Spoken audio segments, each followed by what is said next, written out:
I'm delighted to be here. My name is David Marshall. I'm the Senior Social Worker in Detect Service in Blackrock and County Dublin. And today I'd like to talk to you about family interventions and perception. So without any further delay, we'll get into it. So perception really was, it's been a 3-year journey, I suppose. And as I get into the slides, I think, Peter, I have 12 minutes, so I'll move it along. But really to talk about the impact of COVID, to talk about the difference between in-person and online, and the difference between how that evolved. So this is what I'm here today to tell you. So really to talk about Detect, I'm not sure if everybody in the room knows about the Detect service, Ireland's first EIP service. It's been around since I think about 2006, and I suppose as part of my journey with Detect, and I won't go through what they do, but it's a specialist intervention service around major mental health and all the different interventions they do around physical, lifestyle, psychological, family education, vocational, occupational. I suppose over the years there's been a long history of family interventions and family groups, and even the groups go back, I think, back to the 90s, even up to Burton Hall. So there's a really long history of supporting families. So I suppose that's part of what I'm here to talk about. And the catchment is about 390,000 people all down the southeast. So the background, I suppose, from my perspective and from the journey that I'm here to talk about today, is that as part of Detect, there was the DISC course, which was evolved over many years, which is the Detect Information and Support course. And that had a long history of in-person groups going on. There would have been 6 sessions run in the evening time in Avila House in Blackrock, and it would have had a lot of participation over the years of families who used to come in the evenings and do the in-person group. And it was basically a course that did 6 sessions, and the Shine were involved in it. And there was also the group led by a peer support worker. So there's a long history of that. A lot of evidence was gathered from that. A lot of families' experiences of the actual, living with somebody with a first episode psychosis, and the experience of having to deal with that. So I suppose what happened was COVID hit, and I don't need to go over all that. I think everybody's had their own experience with that, but really, and I had run maybe 3 in-person groups, and these groups were on in the evening time. Huge care burden for families to come in at 6:30, 7 in the evening, and then having to sit there for 2 hours and then try to go home, on top of what they'd already had to go maybe through with the actual experience of somebody being admitted to hospital, or somebody being acutely unwell, or somebody being readmitted, or somebody relapsing. So there was a lot of that going on.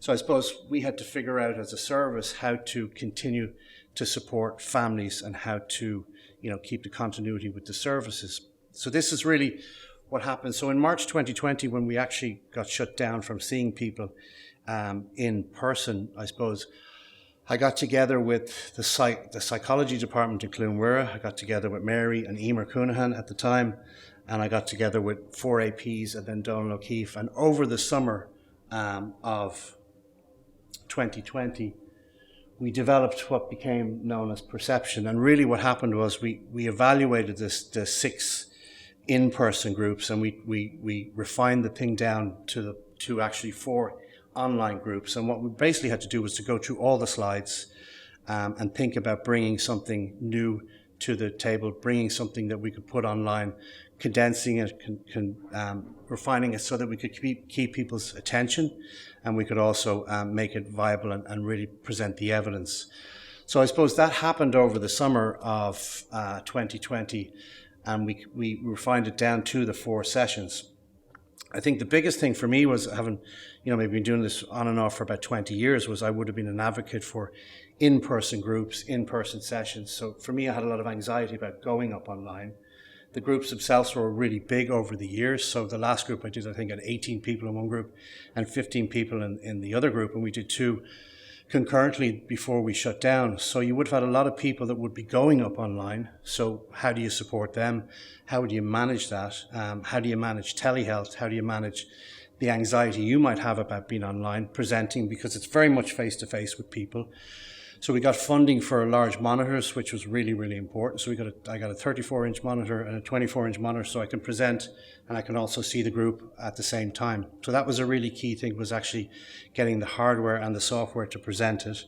The second part was trying to alleviate the family's anxiety about being online, because nobody was able to use Zoom at that stage. None of us even really, it was a new concept.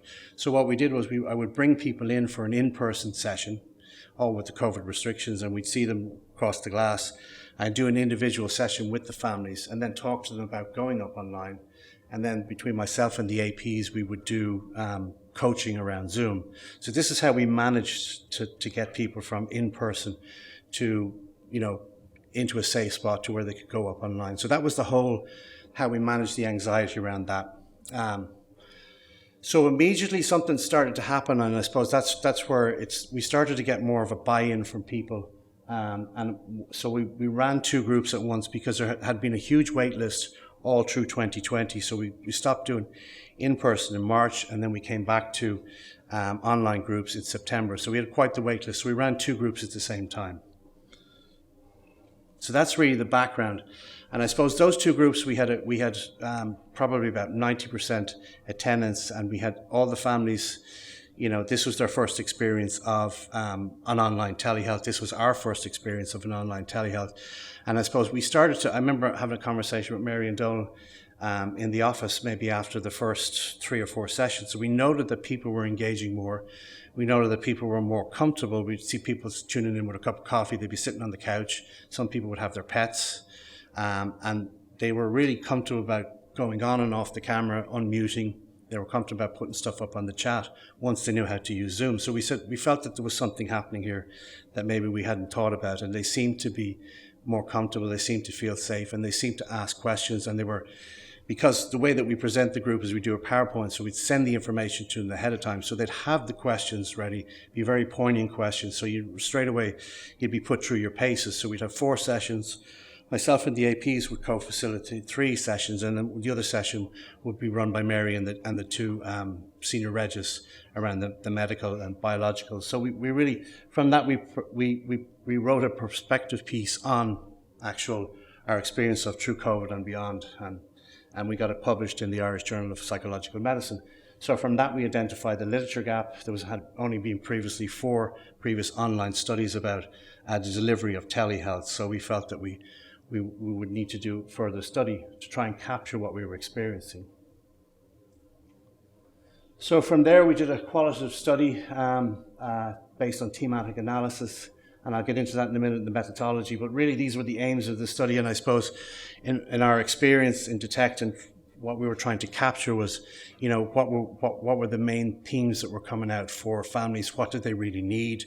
What we as a service could we do? So really these were the aims of the acceptability and feasibility study, was did it increase the knowledge about psychosis and relapse prevention? Did it decrease the care burden of families living with FEP? And did it increase communication skills?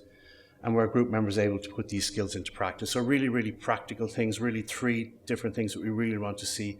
Was that actually the family's experience? So the methodology, so we had a sample size of 16 to 25 families from the Clúin Mhuire service. We had ethical approval from St. John of God's research committee, and it was just based on Clúin Mhuire service users and their families. So there was 10 families interviewed in the actual study, and we used thematic analysis. And 4 sets of teams emerged from this whole process. And basically there was about maybe 10 hours of data from the interviews that the 3 APs did the actual interviews over Zoom with the families. So these are the preliminary results, and I've put them in, there's 4 different themes that are coming out. And I suppose maybe I'll talk a little bit through these around the idea of what's actually happening. So the first one is the reduced misinformation led to confidence in participants' understanding of and dealing with psychosis. And these are direct transcribes from the interviews that the APs identified. So I suppose if you look at the first column there, what really jumped out at me was that the family, the carers, they really felt they had the confidence to support the person, and they also felt safe in the situation, and the misinformation about what psychosis is and how to deal with it. And so it really speaks to support and communication. Second column there, support added meaning to intervention. I suppose the key thing, the intervention provided a space to have someone listen to your experience and support and advice. So what came out a lot, we had a lot of families that maybe had a long instance of duration of untreated psychosis. So the DUP might have been years, or they might have had very difficulty getting their loved one to take medication. And we had one family where their brother had been really unwell for maybe 10 years. They finally got him on clozapine and he started to come back to life, and they couldn't understand, the transformation in him was unbelievable. And they talked about how they had supported each other all those years, but that people do get well, and to try and instill that hope. And I suppose the other theme was that families finally felt there was a space where they could actually talk about this, where they could get support, where they felt like out in the community they maybe weren't able to talk about it because they would feel stigmatized. So the third was the realities of caregiver burden, and I suppose this was a thing that we really wanted to capture too. And I suppose the sense of, I would talk to families about them being in survival mode. Somebody's admitted into hospital, they go into survival mode. And then maybe when the dust settles, when the person gets a bit of stability in the early trajectory of the recovery, the families start to realize the impact it's had on them. It could be traumatic, it could be physical, it could be financial, but they're in this state of hypervigilance. So this came out in the study. Also, the fact of talking about putting on their own oxygen mask first, that they need to stay well, that they need to look after themselves, they also need to have a life. And one of the themes, I suppose, in the last 3 years that really comes out is that families feel a huge sense of guilt. The carers feel guilty, even there's no evidence to suggest they've done anything wrong or any child rearing, but they still feel that they've done something wrong. They still feel guilty about the whole process. So that's really difficult to manage. Thank you for that, Peter. And then the last section was around the use of Zoom and the use of technology. So there's a couple of quotes there. Online was a safe space. Zoom was a perfect format due to the variable geographic locations. So the discussion, findings indicate that perception is largely accepted intervention and illustrates the importance of a well-informed and a supported family member. As we all talk about, early intervention is key, so timing of the intervention is critical. Mental health services could consider offering a self-care component to family members to reduce care burden, which comes out a lot. Strengths and limitations, very little research published in the area. Although the study provided detailed information about carers' needs in addition to data about telehealth. Limitations, relatively small sample size, and the sample was drawn from one catchment area. So the implications, early intervention can allow family members to feel less alone and provide support that is needed. Intervention with Zoom can reach a wider audience while still providing a safe and confidential environment. Our last group, I had people from Tobago, Sardinia, London, Amsterdam, all on at the same time. So people tuning in on their holidays, so it's really important. I've done 13 groups since 2020. It's been early intervention one after the other, and they're the numbers for 2021 and 2022, so about 79 families attended. And when people attend, when they sign up, they tend to attend all the 4 to 5 sessions, so that's been, the engagement rate's been really positive. So future developments, obviously in terms of looking for funding to develop a whole online portal for family members on the Detect website, and then to incorporate things to alleviate care burden around motivational interviews, skills-based groups, and mindfulness-based groups, which would be a hybrid model, online and in person, to facilitate families. And then the national impact, I presented some national clinical program there, I think it's about 3 or 4 months ago. And as a result of that, there was great feedback from the different clinicians. At the last group, I had 2 people from the Cork Rise service on there. So they're going to be rolling out the same group for themselves to address their waiting list and to offer to other people. So we tend to want to do that in the future. And the second part is to get more ethical approval from Wicklow and Newcastle, so we can capture what it was like, the experience for people in the rural part of the catchment area. One of the groups, I had 3 people tuning in from their kitchen table in Manor Kilbride. Their daughter had set it up, the 3 farmers. We would never have gotten that in an in-person group.